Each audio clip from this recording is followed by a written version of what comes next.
What is the attraction between your character and Johnathan Groff's character in the movie? Well, Johnathan is just a very attractive man. If he was here, we would all come out. People just spontaneously come out to him.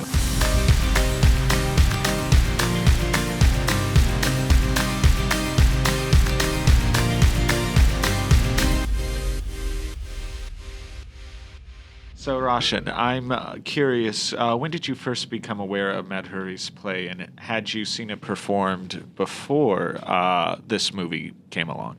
Yeah, that's a good question. I actually had never seen it performed. The play went up around 2012 and was like a big success in the Indian community, but it never personally reached me. But I read the play in 2019 when it was sent to me because they were in the process of making it into a movie. And that was my first encounter with it.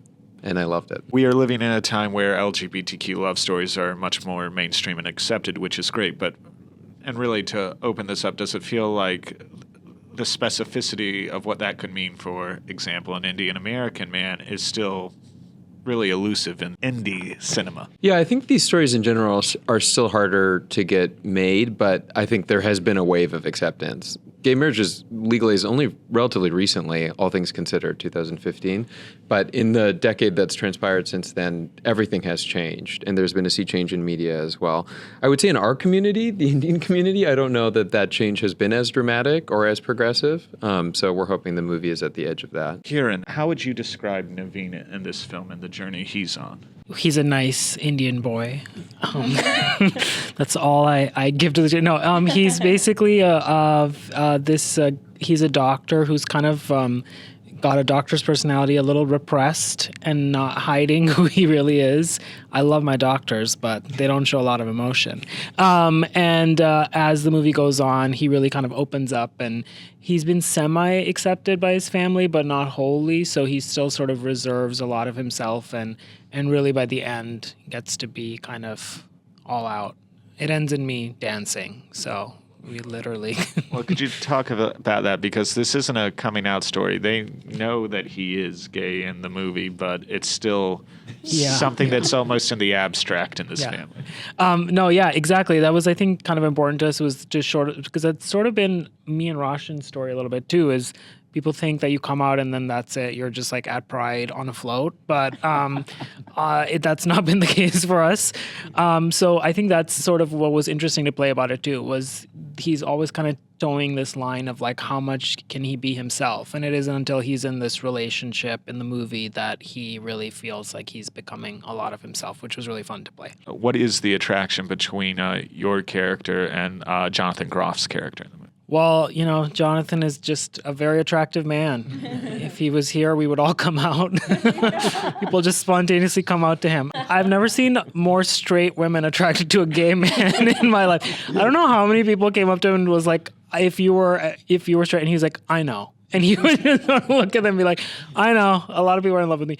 I think what's in the movie, what he's attracted to is that he's fully himself. He's been out longer, and he's very much like all his eccentricities and everything. He's not really in the closet in any way, and I think that's what my character sort of gravitates towards in the movie, which is kind of who Johnathan is in real life. He's very unabashedly himself, and it's very like endearing because he's a freak, and we love it.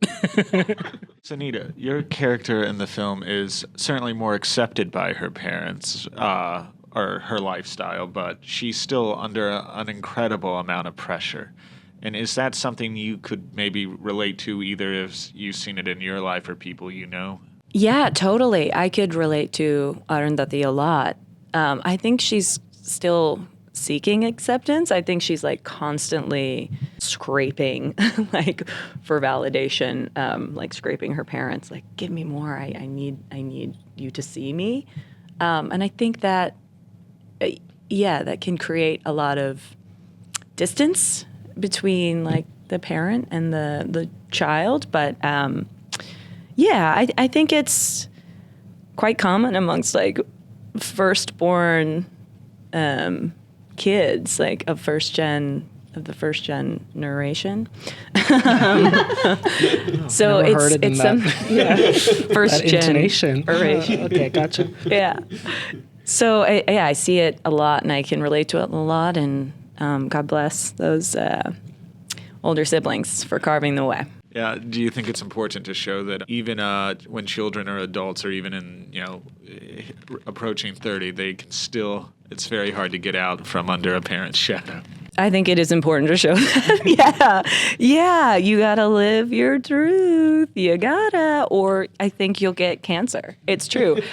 Cancer was very present on set, actually, as just there, reminding us. I'm also an oncologist, so I practiced for part of the year as an oncologist. And I started actually as a medical consultant, then I became a writer, then I became a director, but I continued my medical career alongside. So I still practice for 9 weeks of the year. So that's the cancer that was present. The cancer that I bring from my practice to the set of our movie. You can answer this thing because I don't know a lot of doctors, but there's a recurring joke in the movie where they're like, hospital stories are always boring. And is that true? Yeah, I think there's, the whole thing about medicine is you put on the white coat and you disappear beneath it. It is like literally an invisibility cloak because you have to be professional. But professional also means a complete like subsuming of your personality to the front that you present, which is sterile and an algorithm that helps patients move through one medical thing after another. So it is a very boring and repressed place, partly by design. But Karan has gotten to know a lot of doctors through me and also gotten to know me because I have many features of this as well. But doctors in general keep things close to their chest. And that, in the movie, that's partly why we just have many scenes of like gay doctors chatting because it's just so funny to us. It's so unlike what it actually is. So hospitals make you boring as much. Yeah, I think they do because you are so burying yourself to make space for everything else, and you would never eat in front of your patient, for example, because that would be too human a thing to do. You have to be a neutral object without a personality, because the more of it that you display, the more uncomfortable they get. And I don't know if that's something we tell ourselves or if that's actually the truth and if that's actually what patients want, but it's certainly the way it is. And I think many doctors would probably disagree with me and find my views extreme, but that's how I feel spending the majority of the year not in the profession and returning to it every year and finding it startling compared to the way that we live in. Yeah. Anytime I run into a doctor that he knows, the only question they ask me is, are you in SAG? And then I say, yes. And then it just ends. The conversation just ends. I'm like, okay, great. Zarna, to get back to speaking about the movie, and I want to hear a little bit about your character and how maybe you feel it could be important to show a different generation's perspective of the immigrant experience in this. Yeah, I mean, I think that the movie has written a really good mom character, dad also. But we try to forget dad. Yeah. He's there. But like all Indian families, the dad is just there. I think it's true to life. True. He's kind of just hanging around. Yeah. But I think the mom is trying to be understanding, but is a little conflicted, is trying to work through her insecurities. And it's a very realistic character. And there's a lot of dumb people in our community that need to get brought up to speed now to where the world is in 2024. So I hope that this movie does that for them. Do you think it's important to depict, while there are obviously a lot of challenges in arranged marriages, there can also be meaningfulness in it because it's still quite common in a lot of families? Oh, yeah. I mean, I'm going to arrange my kids in real life. Yeah. It's in real life. Yeah. Yeah. Because it's much simpler. Yeah. And they're okay with that? It doesn't matter. Okay, gotcha.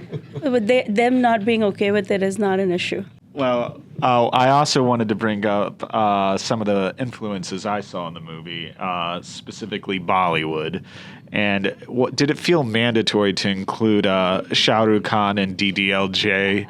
That's part of the play. So it goes way back. But yeah, and that's obviously the most like iconic Bollywood movie probably ever made, Diwali Dulhaniya Le Jayenge. And we all sort of grew up with these very extravagant visions of love, which are represented by Bollywood. And the thing that is interesting about that is India could not be more sexually and romantically repressed. And yet what they all watch, and I mean children, grandparents, everybody, are Bollywood, where people fall in love at first sight and dress and dance and wet saris. And these are such un-Indian things in some ways. But it represents, I think, the escape valve that the whole culture needs. So we put that in here in general because to grow up gay within a community where that kind of love and romance is celebrated, but obviously doesn't contain you, has an interesting resonance with someone who's falling in love for the first time, meaningfully anyways.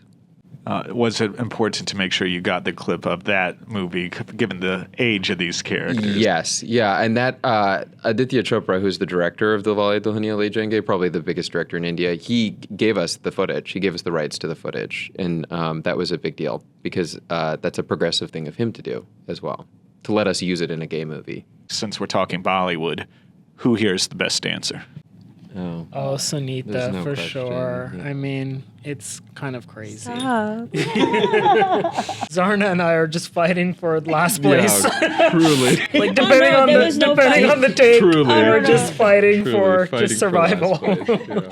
Do you see yourself doing a full musical next time? There's just no way I can. I wish I could do that. I mean, Sunita has done a full musical. Yeah, Spirited. Spirited, yeah. And you were, dancing throughout that. Yeah, it's true. I mean, doing musical would be amazing. Yeah. Maybe the sequel, Yeah, a nice Indian Girl, Yeah. the sequel as a musical with me and Zarna. I would get on board if the budget was there. I will learn. Yes. It's amazing what you can do for money, right? 3 months, we're there. Dancing through the hospital hallways. Yes, exactly. God. Oh my has to God, be that is done. the dream. It's a great idea. That is the dream. yeah, it's So a great many- opening. Yeah, and like the IV catheter Hospital beds bag, like just, on like, the being thrown wheels. around. Yeah, wheeling the Yeah. around the pole or something. Yeah. Karen, is there anything you can say about the return of your character and Deadpool and Wolverine?